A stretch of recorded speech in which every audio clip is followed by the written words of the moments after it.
it's critically important to um, craft messaging in religious communities to match the reality of our congregations and our communities, and not just focus on religious texts. Okay, the reason why I say that is we live in a world where we're seeing a lot of people in religious communities being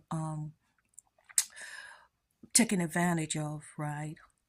Being getting left behind for a lot of things, and the people who imbibe the messaging the more, right? They're the ones most affected and most disenfranchised, particularly women and people of color, and particularly Africans. Okay, and one of the reasons this is, and which is very perplexing to a lot of people, that how can you have the regions with the most churches are the ones that experience the most poverty, whereas the regions with the least churches and least focus on religion are the most prosperous? Well, the reason is because the religious community is does misunderstand its work, right?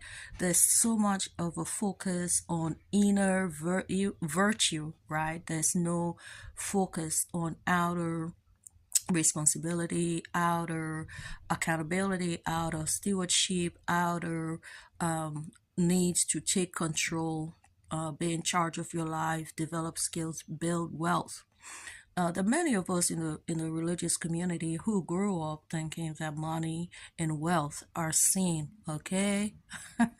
So you see, a lot of the poverty in Africa is directly correlated to people who believe that message, people who have walked away from jobs that would have helped their families thrive, people who have given up jobs that they should have held on to feed their families and communities, to go and do something else that is keeping their families poor. Okay, today we see that before I talk about what's happening today, let's talk about when churches started to talk about prosperity.